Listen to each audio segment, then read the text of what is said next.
ایک وقت تھا جب دنیا کی سب سے بڑی سلطنتیں مسلمانوں کے نام سے کانپتی تھیں۔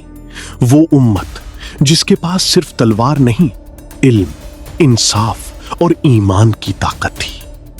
اندلس، بغداد، عثمانیہ، یہ صرف سلطنتیں نہیں تھیں، ایک سنہری دور تھا۔ مگر پھر اچانک ایسا کیا ہوا؟ کیوں وہ امت جسے اللہ نے خیر امت کہا آج کمزور دکھائی دیتی ہے؟ اور سب سے بڑا سوال، کیا مسلمان دوبارہ عروج پائیں گے؟ کیا قرآن میں کوئی راز چھپا ہے؟ کیا نبی کریم صلی اللہ علیہ وسلم نے امت کی مستقبل کے بارے میں کچھ فرمایا؟ یہ حقیقت ہماری سوچ سے بھی زیادہ حیران کن ہے۔ جی ہاں، ہم صرف تاریخ نہیں، قرآن اور صحیح احادیث کی روشنی میں ایک راز سے پردہ اٹھائیں گے۔ لیکن ایک بات پہلے واضح کر دیں، اس ویڈیو میں کوئی فیک پروفیسی نہیں ہوگی، کوئی سینسیشنل جھوٹ نہیں ہوگا۔ ہم صرف قرآن، صحیح بخاری، صحیح مسلم، سنن ابو داؤد اور سنن ابن ماجہ کی اوتھینٹک روایات کی روشنی میں بات کریں گے اور جاننے کی کوشش کریں گے مسلمانوں کا زوال کیوں آیا، اللہ کی مدد کب آتی ہے، کیا امت مسلمہ دوبارہ عروج پا سکتی ہے، اور سب سے اہم سوال، اس کا راستہ کیا ہے۔ شاید ہم سمجھتے ہیں کہ مسلمانوں کی کمزوری صرف دشمنوں کی وجہ سے آئی، لیکن قرآن ایک مختلف حقیقت بتاتا ہے۔ قرآن، بے شک اللہ کسی قوم کی حالت نہیں بدلتا جب تک وہ خود اپنے آپ کو نہ بدلیں۔ سورہ رعد 13-11۔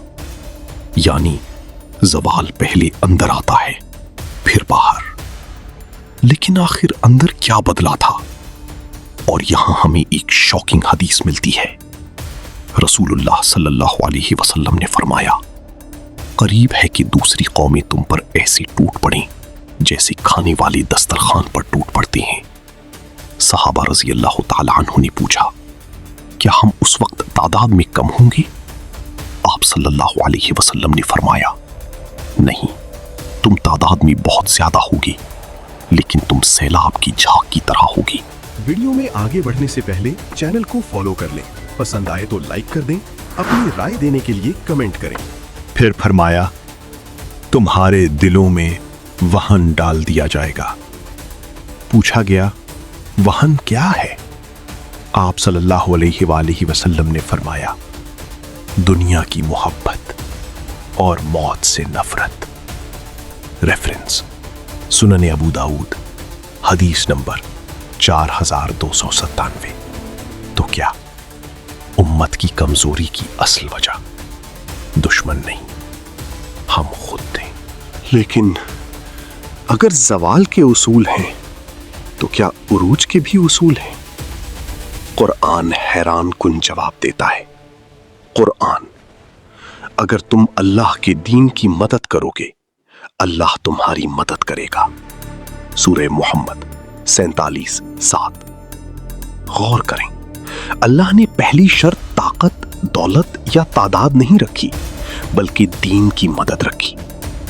اور تاریخ میں اس کی سب سے بڑی مثال غزوہ بدر تھی۔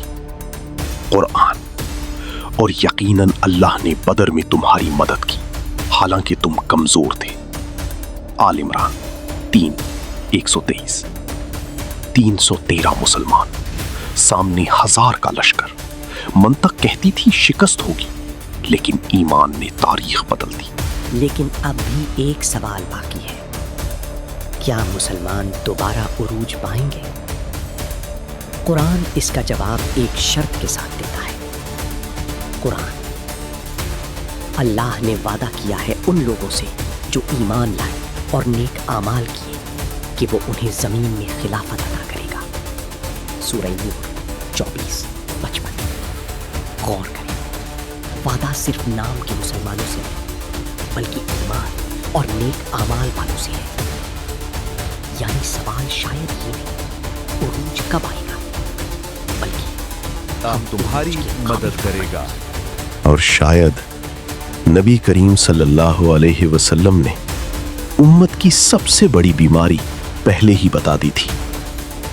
رسول اللہ صلی اللہ علیہ وسلم نے فرمایا، جب تم سودی معاملات میں پڑ جاؤ گے، دنیا میں مشغول ہو جاؤ گے، تو اللہ تم پر ذلت مسلط کر دے گا، اور وہ اس وقت تک نہیں ہٹے گی جب تک تم اپنے دین کی طرف واپس نہ لوٹاؤ۔ ریفرنس سنن ابو داؤد، حدیث 3462۔ کتنی حیران کن بات ہے، ہم طاقت چاہتے ہیں لیکن شاید طاقت کا راستہ واپس اللہ کی طرف جانے سے شروع ہوتا ہے۔ تاریخ گواہ ہے، جب مسلمان قرآن سے جڑے، عدل قائم کیا، علم اپنایا، اللہ نے انہیں عروج دیا، اور جب دنیا مقصد بن گئی، امت بکھر گئی، تو کیا دوبارہ عروج ممکن ہے؟ ہاں، لیکن ایک شرط پر، قرآن۔ بے شک اللہ کسی قوم کی حالت نہیں بدلتا جب تک وہ خود اپنی حالت نہ بدلیں۔ سورۃ الرعد 13:1۔ شاید مسلمانوں کے عروج کا راز مستقبل کی کسی پیش گوئی میں نہیں، بلکہ ہمارے اعمال میں چھپا ہوا ہے۔